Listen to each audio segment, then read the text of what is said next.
اللہ اللہ اللہ اللہ۔ السلام علیکم ورحمۃ اللہ وبرکاتہ۔ آج میں اپنی ایک نئی ٹاپک اور بہت امپورٹنٹ مسئلے پر اپنی ویڈیو لے کر آیا ہوں۔ انشاءاللہ آپ کو پسند آئے گی اور میں دعا کرتا ہوں کہ میں آپ کو سمجھا پاؤں۔ تو آج کا میرا ٹاپک یہ ہے کہ ہو از اللہ، اللہ کون ہے؟ خدا جو ہے وہ اپنی قدرتوں سے ظاہر ہے، اور اتنا ظاہر ہے کہ اس سے زیادہ کوئی ظاہر نہیں، اور خدا جو ہے وہ اپنی قدرتوں سے اتنا پوشیدہ ہے کہ اس سے زیادہ پوشیدہ کوئی نہیں۔ میں آپ کو ایک اگزامپل دیتا ہوں۔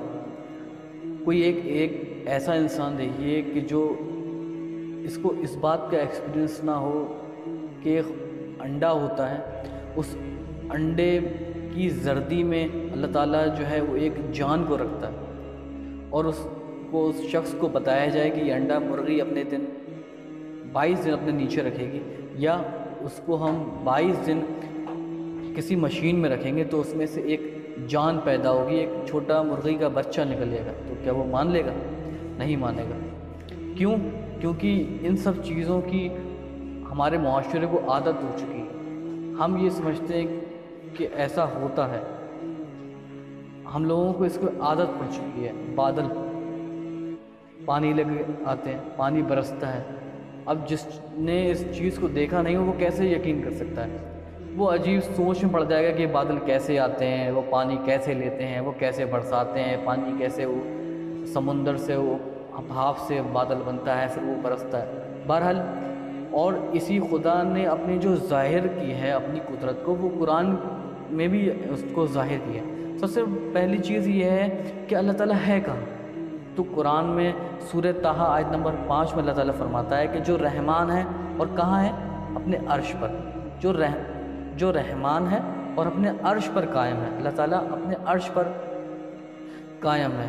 دوسری چیز یہ کہ سورہ بقرہ آیت نمبر 22 میں اللہ تعالیٰ فرماتا ہے کہ جس نے تمہارے لیے زمین کو فرش اور آسمان کو چھت بنایا، یعنی کہ اللہ تعالیٰ سورہ بقرہ آیت نمبر 22 میں فرما رہے ہیں کہ جس نے تمہارے لیے زمین کو فرش اور آسمان کو چھت بنایا، اور آسمان سے پانی اتار کر اس سے پھل پیدا کر کے تمہیں روزی دی۔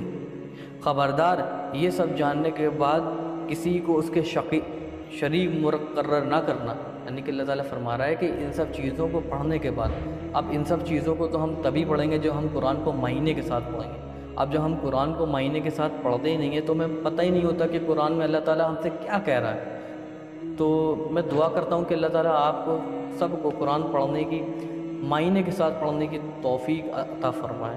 اچھا، اسی طریقے سے سورہ حج آیت نمبر 62 میں اللہ تعالیٰ فرماتا ہے کہ یہ سب اس کے لیے اللہ ہی حق ہے، یعنی کہ یہ سب ان کے لیے ہے کہ یہ اللہ ہی حق ہے، اور اس کے سوا جسے بھی پکارتے ہو، یعنی کہ اللہ تعالیٰ فرماتا ہے کہ اللہ تعالیٰ کے سوا تم جسے بھی پکارتے ہو وہ سب باطل ہیں، اور بے شک اللہ ہی بلندی والا اور بقری والا ہے، یعنی کہ اللہ تعالیٰ کے سوا آپ جس کو پکارتے ہیں وہ سب باطل ہیں، اللہ ہی حق ہے۔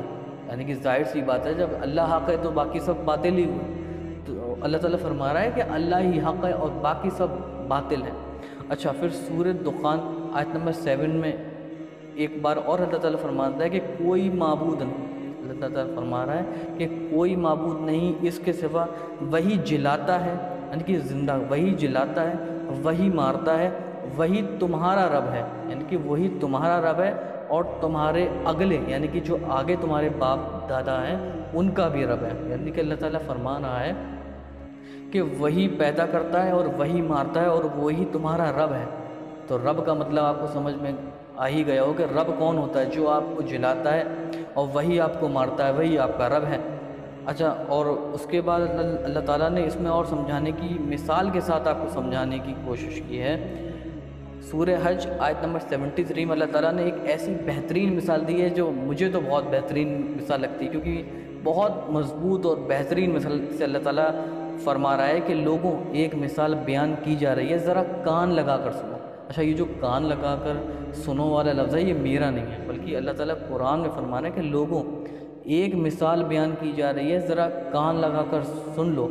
اللہ کے سوا تم جن جن کو پکار رہے ہو وہ ایک مکھی بھی تو پیدا نہیں کر سکتے، اب آپ یہ دیکھیے کہ اللہ تعالیٰ نے مکھی کا ذکر کیوں کیا؟ کیونکہ آپ یہ ایک انسانی فطرت ہے کہ ایک مکھی کو بہت کمزور سمجھا جاتا ہے، بہت چھوٹی سی ہے، تو بظاہر ہے کہ اس کو کمزور ہی سمجھا جاتا ہے۔ تو اللہ تعالیٰ نے مکھی کی مثال دی کہ مکھی بھی تو پیدا نہیں کر سکتے، اور اگر سارے کے سارے مل جائیں اور اگر مکھی ان سے کوئی چیز لے بھاگے تو اس مکھی سے چھین نہیں سکتے۔ یعنی کہ اللہ تعالیٰ نے مثال لے کے سمجھا دیا کہ جو شخص ایک مکھی پیدا بھی نہیں کر سکتا، اور اگر کوئی مکھی اس سے کوئی چیز لے بھاگے تو وہ اس سے چھین میں نہیں سکتا۔ یہ اللہ تعالیٰ فرما رہا ہے سورہ حج آیت نمبر 73 میں، یعنی کہ اس میں اللہ تعالیٰ نے اپنی بتائی کہ اللہ تعالیٰ کون ہے، اللہ تعالیٰ کو کتنی طاقت حاصل ہے اور وہ کیا کر سکتا ہے، اور اس کے سوا کوئی کچھ نہیں کر سکتا۔